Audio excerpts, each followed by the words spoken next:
I loved the morning session. It was really great to hear from you. All of your experience was extremely important. So I have so many questions that came out of it. One thing that did not come up this morning that I would love to hear all of you talk about is team. So how do you find a team? How do you find the best talent for what's missing? And then have you ever made any mistakes? And how do you deal with that? When you've got someone maybe on the founding team who doesn't quite make it or has a bad attitude or whatever. Made plenty of mistakes in hiring people. It's almost impossible. You always think you hire 8 people, and then at the end of the day, you look at the team, there are A, Bs, and Cs. I think if you talk to founders who failed, and you ask them what might have been the biggest thing you didn't manage right, what would you do differently? I think you will frequently hear, I knew the team was not right, but I didn't do anything about it. Frequently, you found companies with friends. It's really hard to let friends go. But you have to do it. You have to do it, and I must say I did split from a co-founder in my first company on my initiative. I did let go a couple of VPs that were with me from the early stages of companies. You have to do that when the team is not just right, because you will not succeed otherwise. Yep. Sonny? Is this on? Yep. Yeah, okay. No, I've actually never made any hiring mistakes. I make them regularly, and you learn more every time. And if there was, so in my first startup, we tried to hire just a bunch of really smart people, high IQ, and we ended up having a lot of social problems. And then we went for brain teaser style questions, went for experience in my second startup, and ended up with a lot of people with a lot of experience, 20 years of experience, but not necessarily. Often it was like 1 year of experience 20 times. Didn't learn anything. It was worse. They used the experience to support ridiculous decisions. And then third company, we finally learned that it's about culture, cultural fit. And so I think I've kind of decided, and we didn't even, we weren't as principled as we should have been even with that. And I basically kind of decided that cultural fit above all, and you got to like the people you work with, because you're going to be spending a lot more time with them. And so, yes, cultural fit above competence. It sounds ridiculous, but I actually think that's really important. If you can't get the core competencies that you need in a company, and you can't get the cultural fit, contract it out. That's what I would do. I absolutely agree. I think hiring, so it gets easier as the company grows. I mean, it's easier to replace people or to make improvements to the team the bigger the organization becomes. And I think the most difficult is to choose co-founders. If you're going out there to create a new company, doing it all by yourselves is really, really hard. You always want one or two, at least, more people besides you. And I think when I don't know, sounds like in your case you stumbled upon great co-founders from the get-go, and the same thing happened to me, maybe not to you, but then after I, did my first couple of companies with the same person, we're best of friends until today. For various reasons, the third one wasn't going to be together, and in a way, I was never able to find that kind of a person anymore. You realize how difficult it is, or how lucky you were initially. So I don't have a recipe to finding co-founders, but definitely agree with the fact that if it doesn't work, it doesn't work. You have to move on. You have to make decisions. Maybe one of the more difficult decisions you're ever going to have to make, but you have to make that decision. And my second comment comes from my investment days, and I think that when you invest in people, you come from the outside and you try to be the judge and you try to determine who is going to be an amazing CEO, who's going to be an amazing CTO, and which team is going to succeed. And you learn that it's even coming from the outside, not being invested or not being from the inside and knowing people intimately. You still should make turn that on, I mistakes. Is it on? Oh, okay. Turn it on there. You're still going to make mistakes. Yeah. And the most important thing is to act upon it, correct it if you can. And Sonny hit on culture. Is culture something that you articulated when you were doing your startups? Did you, when you brought in somebody who was looking to apply for a job, did you say, we're looking for young, hungry people who don't have a life and blah, blah, blah? Did you articulate it? I don't think we were, at the time, we were mature enough to articulate it or to explain what we were doing, but I definitely think that if you allow people to bring people that are, similar to them, people with whom they feel comfortable, you create and you support the creation of a culture. And I absolutely 150% agree with culture over anything. Mm-hmm. You build a culture, whether it's a culture of hunger or being lean and mean or trying things or not being afraid to fail or not being disciplined or whatever it is. Mm-hmm. that's going to be a part of what's going to make your company a success, and you have to stick behind that and continue to nurture it. I would like to add about culture that it's a different challenge at different stages of forming the company. When you're 3 people in the garage, the culture just happens by the fact that you're there, you're working really, really hard, you spend days and nights, and that's the culture. It's becoming more challenging and interesting when you have more people. And it happened to me, for example, in my first company, at some point when we went over 25 people, in the company, suddenly it was something to be spoken of. It didn't just happen. And when we crossed the 50-person team size, and for the first time I walked in a corridor and I saw somebody I don't know, which happened at about like 50, 60 employees in the company, I decided to take the first 15 or 17 employees of my company, and I told them, you're part of the Founders Club. I gave them special business cards. There was a stamp, a golden stamp on it that says Founders Club, and I told them, you are my friends, right? If I run into trouble, I know where to go, and that's where you are. And that worked so awesome that a few of these people, the company was founded in '97, like 7 or 8 of these Founders Club people are still working together at IBM that acquired the company in the same team, in the same building.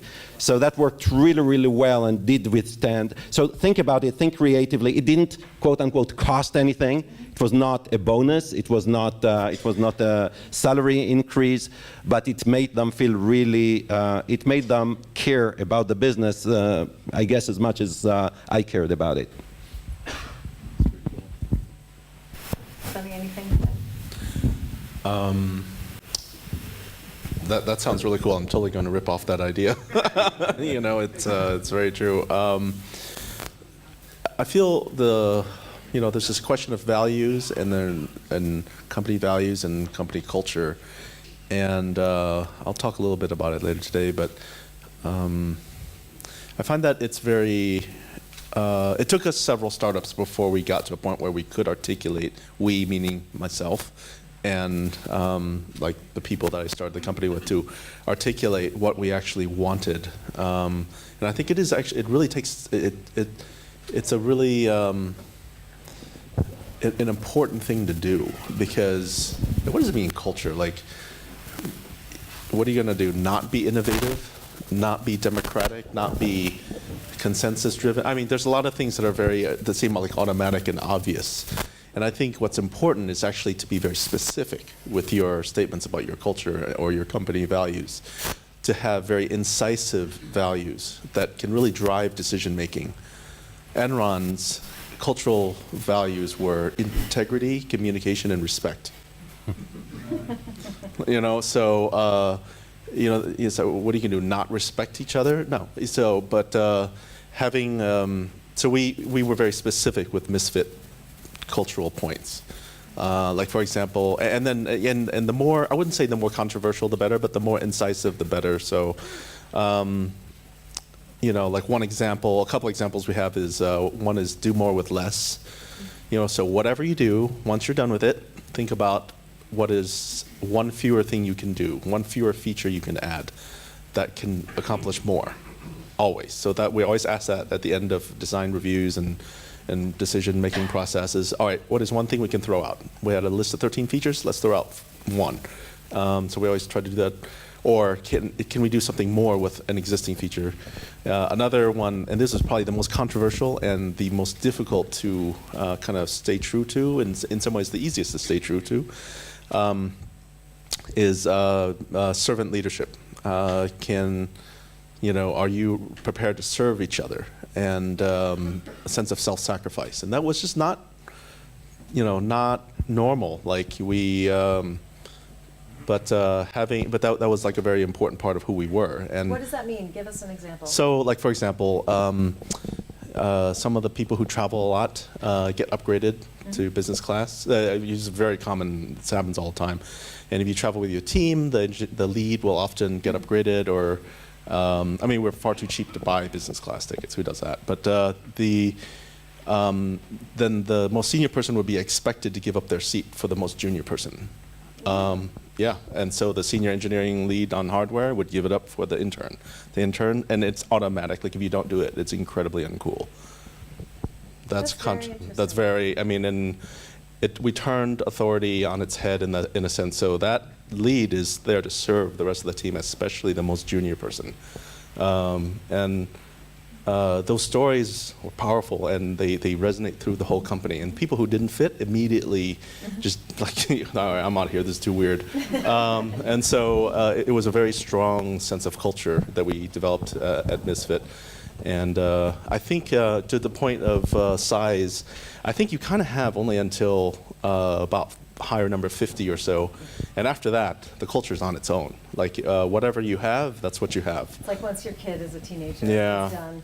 I think maybe by the time they're 12, Yeah. So if you had to pick one or two specific elements to culture that are you think would be the most powerful for these guys to implement in their startups, what would it be? If they're sitting here saying, okay, what do I want for my culture? What would you tell them? You got your pens and pencils here and you ready to write? I don't think there's a recipe, but I went upstairs earlier and spoke to some of the people here, and it somehow seems like there's some sort of a cultural shift that's required from a more, let's say, organized, centralized decision-making sort of an economy to allow people a lot more freedom to decide for themselves. And I think one of the most critical things in a startup, in an entrepreneurial environment, is empowering the intern, empowering everyone to continuously make decisions and have the guts to make those decisions and stand by them, even if they're reviewed afterward. If it's it's a more process-driven place. But I think if I think back at the journey of the Israeli ecosystem that we described earlier, then at least from my personal experience, if we take just let's say one cultural trait, Israelis love one thing. You know what it is? To argue. They love to argue and argue passionately, and arguments becomes a shouting contest, and everybody loves everybody, but it's a shouting contest. And when we first got to the US, American employees used to become really, really scared that either someone's going to hurt each other or the company is just going to be shut down because nobody wants to work with anyone. But after that, everyone's friendly and everything's cool. And it took up to, I think, when we were maybe somewhere between 50 and 100 employees, when we had, the American side of the company, we brought in people to do some training for, how to do brainstorming, how to do discussions in a civilized way, so that the end result is positive, net positive for everyone, and everyone can contribute, and everyone can add value, and not only the ones who shout the loudest or have the highest title, and that really enables the creative juices from everyone to add value and to enable progress. I think the Greeks can all relate to the passion and arguing. I was trying to be careful because I don't know, but at least they can relate to the fact that we shout a lot. Yeah. I want to be a little bit emotional about the answer because I agree with Eran. I don't think there is a school answer here. But if there is one thing that drove me crazy throughout my career, I was founder CEO 3 times. I was hired CEO once, is when people don't care. And when people don't care, all kind of bad things happen, from politics to bad hands-off between teams to blaming. And this is like, this can kill an organization, the effectiveness of an organization. So I think that's extremely important, not only on the team level and the company level, but I'll give you an example. In our standard as investors, in our standard term sheets, there is a clause that forces the company to invest a portion of its stock to nonprofits. Now, we don't say how much. Give 0.1% or give 3%, that's up to you. But you will get socially involved within your community because caring, you cannot, I don't believe you can slice caring to only part of your life and don't care about other parts of your life. And that's really important, and we make sure all employees know about it, and when the company is widely successful, and we had few of those, that 1 point of the company, 1% of the company actually makes a difference on many people's lives, on the community around you. Okay, I'm going to switch focus now. I want to ask you a question. So there was some discussion earlier about getting a no versus getting a yes. And how is an entrepreneur supposed to tell the difference between no, that's a bad business idea, versus no, that's a bad pitch? How can an entrepreneur glean useful feedback from every rejection? So first of all, I think an entrepreneur needs to identify and know what Sonny said earlier took Israeli entrepreneurs at least 10 years to figure out. When you go to the States and somebody says, wow, this is a great idea, just to understand that that was a no, it took decades to figure out. Because it wasn't clear at all. And I always tell entrepreneurs that one of maybe the most difficult job they have is to balance this, I have my own truth and I'm going to push this until I die or whatever. Yeah. And I don't listen to anyone that's telling me that you're never going to succeed, that it's a bad idea, whatever. And then really listen carefully to what everyone is saying and process it and decide what it is that you're going to implement, change, pivot, that is going to impact your unchanged belief in the truth of what you really, you want to do. I think it's really, really hard. And one of the things that, at least my opinion, is that can really help in doing that is that mentor concept that was mentioned earlier.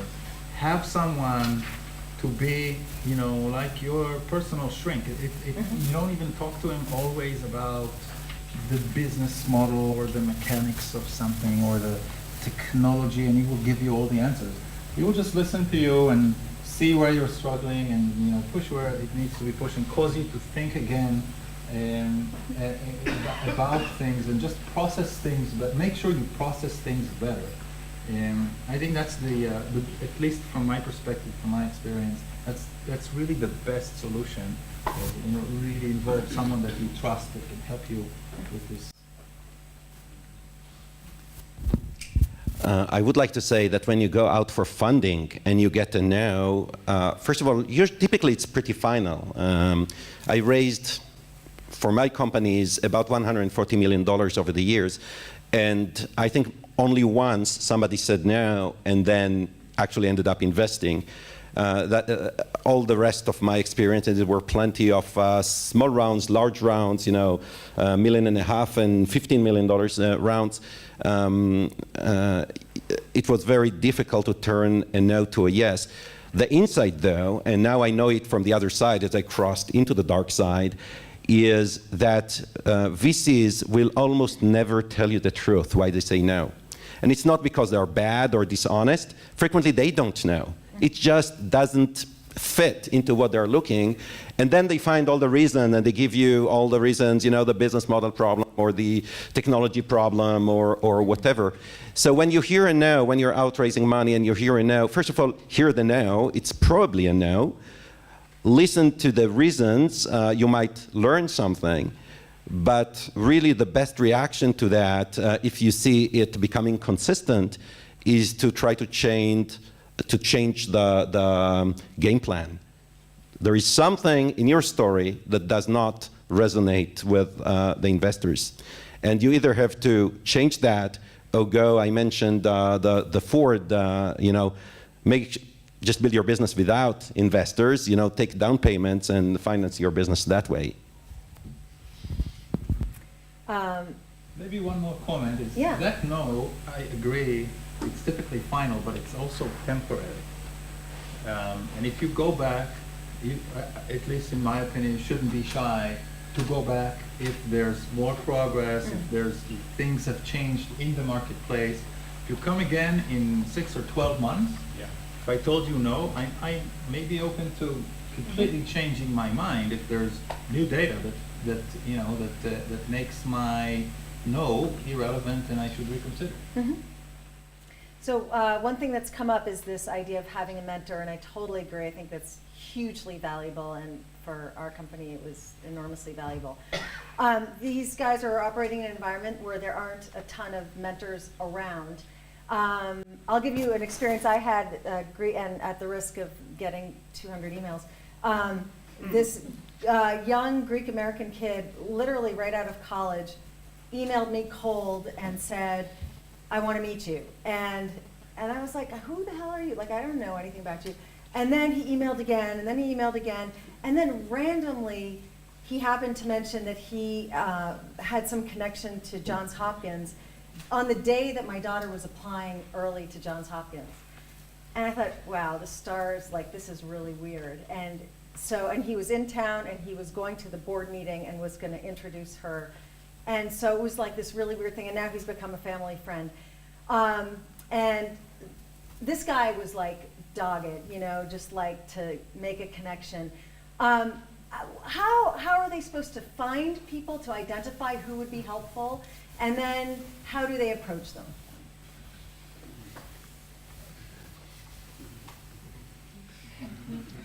How did you find Scully? I don't think it's that relevant, but I'll tell you the story. But turns out, so I don't really have a good answer. But let me share a principle, and then I'll share the Scully story very briefly. Is to either be incredibly resilient and dogged, and or do something very different to capture the. Also, so aim high.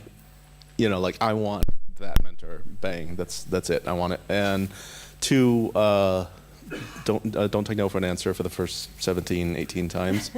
And then 3rd is you try something very different. Like I told some stories over dinner on, things that I did that were very different to get. But John Scully, turns out that a friend of mine, he was a tenant for a friend of mine's house. I know it's weird, he should be able to afford the block, but turns out my friend wouldn't sell it to him, and then they became friends, and then they were having dinner.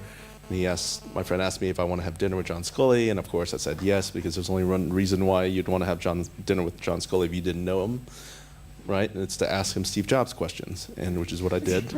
And after 2 hours of doing that and realizing he put up with my silliness, I realized he was a really, really cool guy and an extraordinary person. But doing things differently.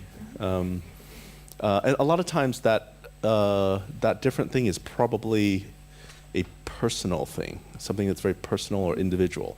Like in your case, it was this person had, you know, could throw in a pretty cool favor potentially, you know.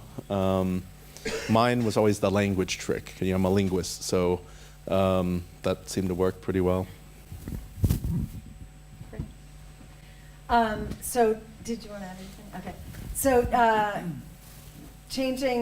so on the topic of networking, but from a slightly different angle, a lot of these products now, creating the network is extremely important. Like Uber, the power of Uber is that it's ubiquitous, right? And so we had an interesting conversation last night at dinner about ICQ and building the network. Can you share the story? Because I think it would be interesting. I was actually going to talk about Yossi Valdi, who's a famous Israeli entrepreneur, in the context of this, mentor concept. So let's see how young you guys are. Who knows what ICQ even is? Okay. So ICQ is the first, or what was the first instant messenger in a world where computers connected to the internet, which had, barely even a browser, over phone lines with modems that made noise. And it wouldn't mean anything to you guys. But a couple of kids decided that this is a really, really interesting infrastructure, and you can enable people that could already pick up the phone and speak with each other, chat with each other using their keyboard. And they developed what we call today an instant messenger. And the dad of one of them was just a smart guy. It's not like he was a Scully after Apple or some entrepreneur that already exited multiple times. He was just a smart guy. And he guided them. He was also an academic, and he guided them through to a sale to AOL for $400 million. I'm talking about 97, I think, 98. 98, maybe 99, doesn't matter. Just because he was a smart guy. One of the things he did, and I met him right then and there, and I think that's the story he wanted me to tell. I came to him for advice, and every 15 minutes in the meeting, he would go to his computer with this little piece of paper and looked at something I didn't know, and he wrote something on his little piece of paper and came back to me and continued the conversation as if it was nothing. So if it was a tick or something, I wouldn't mention it because I would be trying to be polite. But he was going to his desk and coming back, and finally I asked him, Yossi, what are you doing? And he said, look, we're developing this thing, and he described ICQ to me in 2 words. Of course, imagine a world where it doesn't exist, and someone is trying to explain to you that people who can pick up the phone and talk to each other now are going to, before even SMS, which you needed to do with a phone keyboard that had no letters. And I thought it was a weird idea, but what he was doing, because it's a communication infrastructure, he had a function, an exponential function, which he predicted would be the expansion of this thing. Because if I want to talk to you, right, to text you, it would be useful for you only if you had 5 or 10 or 20 other friends to do it with. And if you send it to him, and then he's going to add his 20 friends, and that's why his function was predicted to explode exponentially. And he was tracking the match between how many users they have to an exponential function. And every time that there wasn't a match, they would actually send, he had this interface where he could see the number of people on the network. Whenever it deviated from the function that he predicted, he called them and said, look for the person who did not forward to their friends, contact them somehow, and tell them that they need to send it to encourage them. Today it's called, you know what it's called today? And growth hacking. Anyone heard the term growth hacking? So they invented growth hacking, seriously. And that's what they did. And him as a mentor, again, it's not that he knew how personal or IM needs to work. He was really just a very, very smart guy. And I think that's maybe the one advice that helped them support this mega growth and continuously improve the product and make it easier for people to send it to others.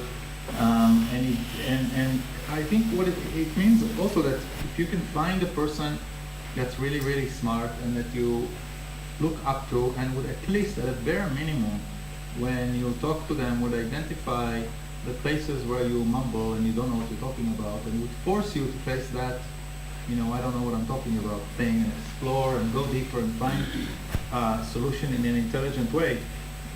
That could be your mentor. It doesn't need to be the world's greatest CEO or someone with a lot of experience in tech or in the specific field that you're into. Did you really want to talk about growth, building a network, building? Okay, I'm going to shift to another question. So here you're all sitting up here very successful, and it's easy to sort of paint this picture. It was also easy. I want you all to talk about a failure, maybe your biggest failure or one that you learned the most from. I want to correct you. It was never easy. It was never easy. In fact, it's never easy at the beginning, and when you start getting successful, it's getting worse because you have more to lose. Yeah. And the decision that was easy on day one might be kind of threatening life and death decision on, even after you go public, it's not easy. So if you want to be entrepreneur, easy is not something you're going to look at. Even as an investor today, I spent countless hours with my CEOs. It's just not easy. It's fun. I love it. I would say probably the biggest difference between me being CEO and today, when I work more on the board level or advisor level with my companies, is that when I was a CEO, I couldn't take a day off. Mm-hmm. So for like, 14 years, I didn't take a day off. Today, I'm still working as hard probably, but I can take like 3 days off, shut down my door and my phone and everything and go hike somewhere. And that's very useful and that's very important. But don't look for easy. In terms of mistakes, I think I shared with you earlier today the elephant metaphor. If it's gray, if it has 4 legs, if it smells like an elephant, it's probably an elephant. I think the greatest mistakes I've done is not realizing it's an elephant. It's actually not getting my reality check and not realizing what I'm seeing. And it happens on all different levels, plenty of times. But it's really about reality check. Could you give us some example of the elephant metaphor from your experience?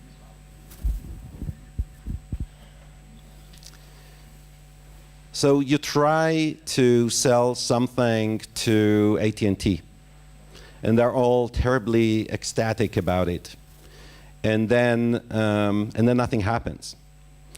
And you go back there and you try again, and everybody's positive. And within 6 weeks, we're going to have this committee or that committee, and that person made the decision, and then still it does not happen. The elephant in the room here in this case is that you do not understand their process. It's not about, try to argue again or call out for what the status once again. It's about something in the process you probably totally miss. And if you don't understand that, you just keep doing what you're doing anyway, and that's, the definition of insanity, right? It will not yield better results, most likely. So that's just a real-life example. I really can't think of one example. I think everything is for me, is a continuous mistake. And you continuously make mistakes.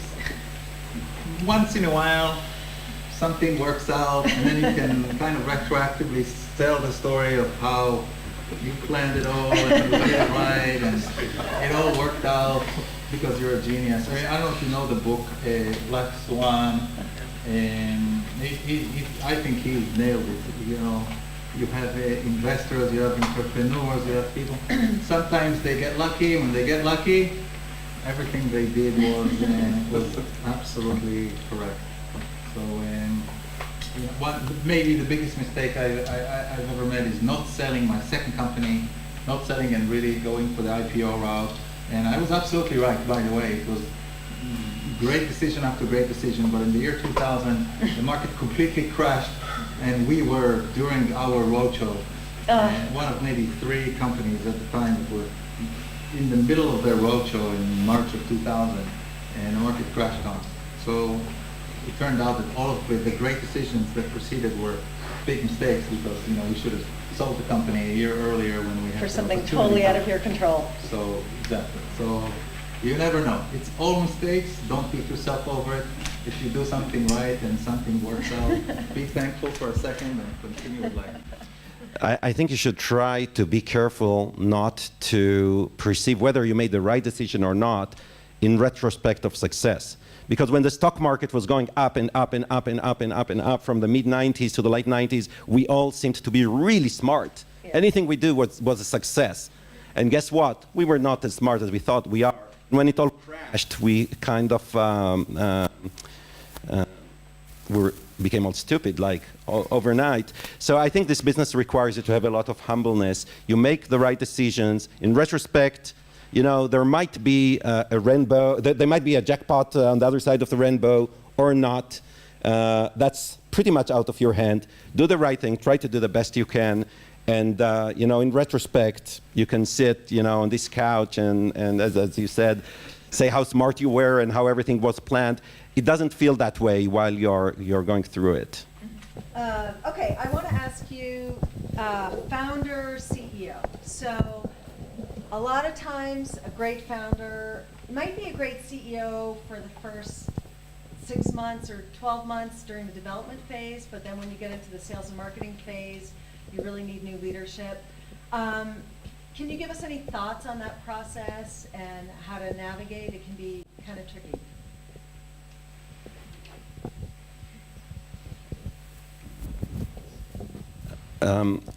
When I first got my first US funding in '99 from the Mayfield Fund, it's a blue blood, Silicon Valley, one of the oldest venture funds, was established in '69. The partner who made that investment at the time, he looked at me and he said, okay, you're Israeli, your English sounds funny. A, you move to the Valley, and B, it's okay, I'll let you be CEO, but if I tap on your shoulder like a year or 2 down the road, I want you to promise me you're stepping down. I'll call you CTO, I'll call you CTO and chairman, but you're stepping down, we'll bring somebody else. And I really respected that. He actually said it before he gave me the term sheet. And I agreed. I think founders, CEOs are really important. I think I was lucky that he gave me the opportunity. I didn't have the right background, back then. I'm really glad he gave me the opportunity. Companies with founder CEOs tend to be more successful in general, at least over the initial funding, Series A, maybe Series B, than companies that had to hire a CEO from the outside. So it's really good to give the entrepreneurs the opportunity to do that and to learn. And I was talking about coaching and mentoring. One thing that they did at the Mayfield Fund, they found a mentor and they attached to me a mentor who was a very senior guy at HP before and other places. And as you said, just like a shrink. I met with him weekly. Having heart-to-heart conversations where things were really hard, I could cry, and when things were really happy, I could be happy, but I did get somebody who could mentor me through the process. It's not something you learn in business school, quite honestly. You learn how to look at finances, but at least my generation, maybe it's changing today, you don't learn how to run a company. Saying that, once there is a clear gap, even founder CEO need to be replaced. And so I borrowed from that very smart guy who gave me $14 million back in 1999. I learned, and I have the same speech with every single CEO I invest in right now.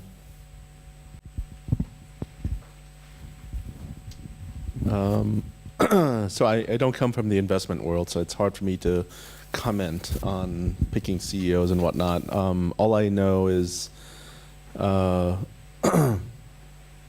of the best investors that I know that I've worked with, Founders Fund, Horizons, the they insist on the founder being the CEO for the entire life of the company. And I love them for that, you know. But for not for the reasons you might think. I think in my second company, I was replaced as CEO, you know, CTO, chairman, you know, or no, I was just chairman actually, and it was not a great experience. And the company, I don't know, it's hard to render judgment, but it hasn't done well since, or hadn't done well since then. And whereas I had the opposite experience at Misfit. So there are a lot of questions in retrospect, like, what could have happened? But all I know is when I had the talk with, you know, the folks at Founders Fund and Horizons, it was like, no, we're doing this because of you, and we expect you to be CEO through the entire thing, and if you're not there, we're out.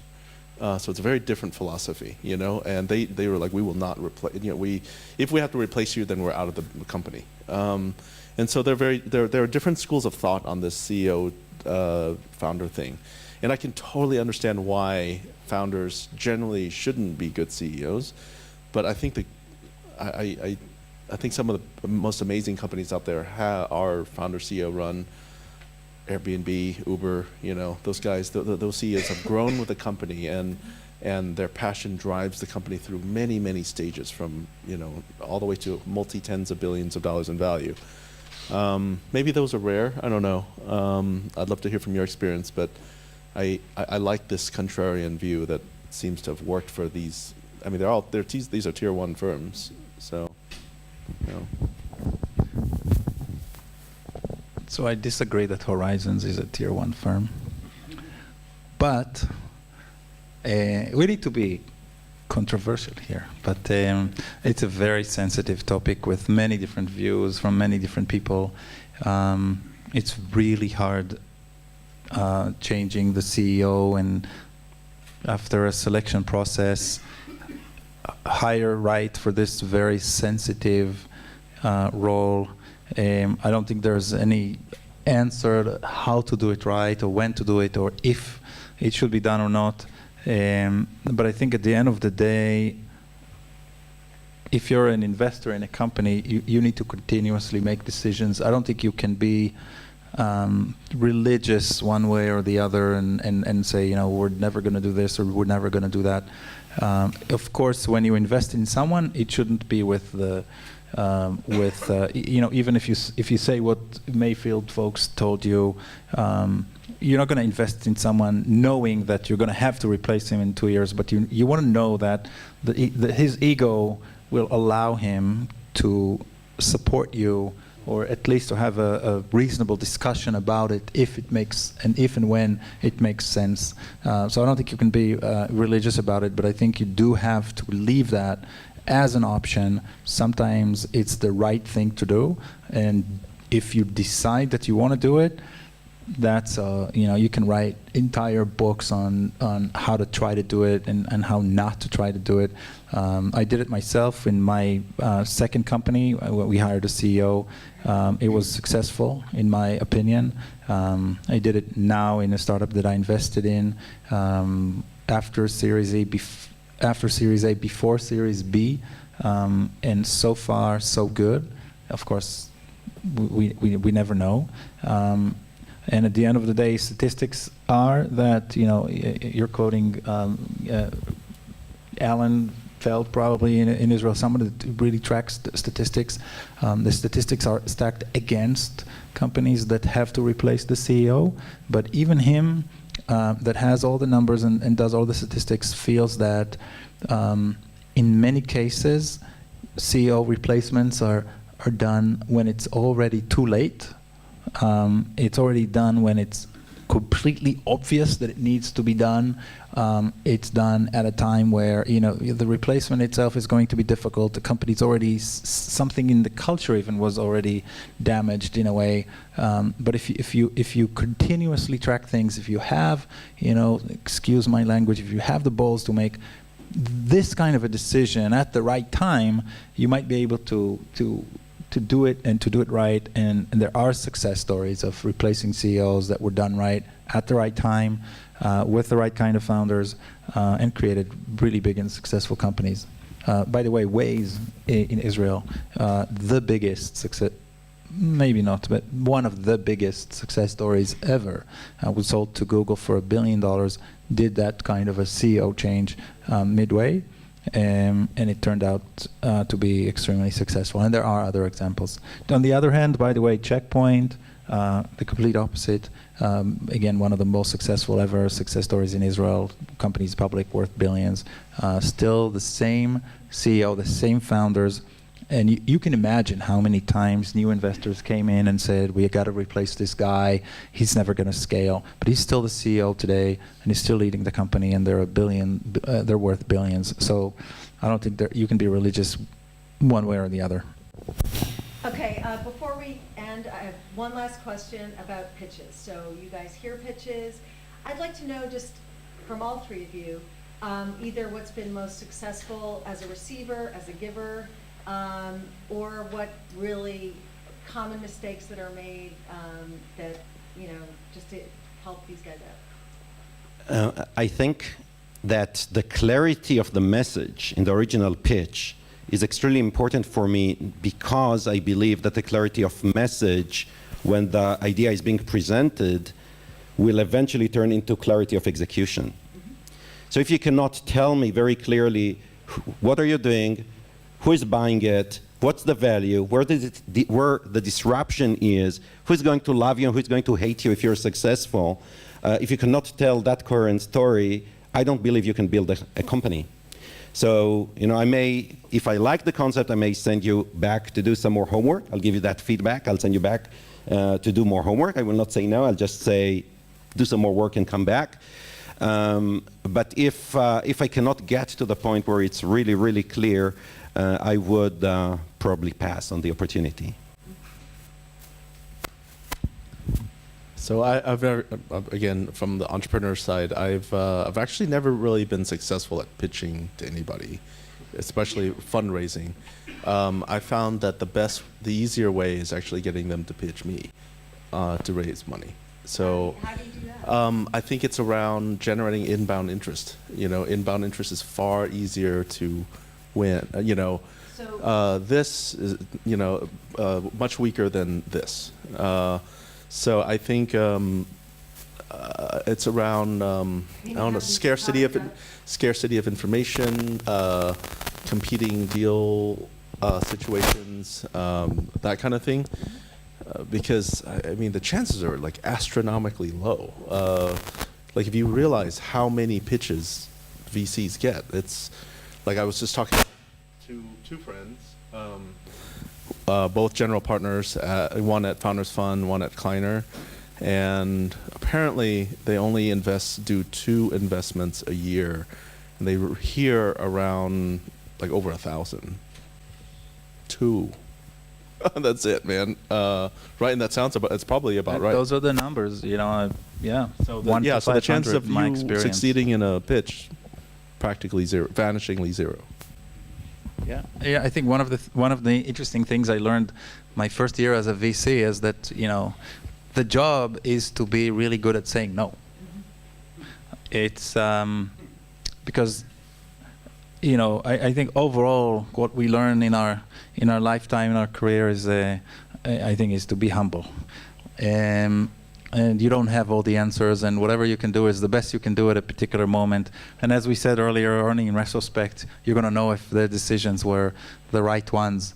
But really, as a VC, those are exactly, at least from my experience, exactly the numbers 1 to 500. So you're going to say no 499 times a year. And that's not counting maybe people that came to you in the street and they're not in your stats because you don't have the database to contain those. If you don't do it in a respectful way, then people are just not going to come to ask you again. I mean, I think it's also VCs is a competitive business, and you have to realize that maybe in Greece, it's a little bit the early days. It's not there yet, but at some point, very soon, there will be more investors here, and they're going to compete with each other on your talent. So, you know, you're going to have to go to those that you think will understand you best and try to do your best to pitch. If they say no, you shouldn't take it in any negative way. You can try again with someone else. And I think we said earlier that maybe if there's one thing that you really have to have as an entrepreneur is a thick skin and not take no for an answer. And it's going to be something that's always going to be there. Can I just throw in a couple of concrete kind of suggestions? So first is I see a lot of people send me a lot of business plans like, oh, could you please introduce us to your investors? So you know, there is some filtering I have to do. And the first is not to send too much information the first time around. My recommendation, again, like I'm not an investor, so I have no idea if this is a good recommendation. 3 bullet points, 3 like 1 sentence bullet points, not giant paragraphs. People have said, oh great, 3 bullet points. They send me 3 pages with a dot in front of each page. So don't, 3 bullet points, punchy, that are like, you know, because if you have to reduce to 3, you really got to get the best ones. And a slide deck of around 6 to 8 slides with, I don't know, maximum 10 words per slide. That's it. And then, so remember, and then that gets forwarded to whoever. The gold standard, generally, from what I understand, is successful CEOs from their portfolio recommending is those get read, those emails get read and looked at seriously. But yeah, 3 bullet points, 6 to 8 slides, and clarity of the pitch and the obviousness of defensibility and all that stuff, the stuff that you learn about writing business plans. But not to have too much information so that so that there's a request for more. Because your first email, the general goal is to create intrigue, not to give too much information. Does that sound like it'd be useful? Yeah. So that's what I've done. And I want to add just one more thing to that. I totally agree. Do your homework. So if you approach a VC, look, are they investing? Are they investing in your space? Do they have any expertise? Did they just invest in your biggest competitor? Typically, or one of their partners invested. I can't tell you how many times people send me business plans that directly compete with the company I invested in, and what am I supposed to do then?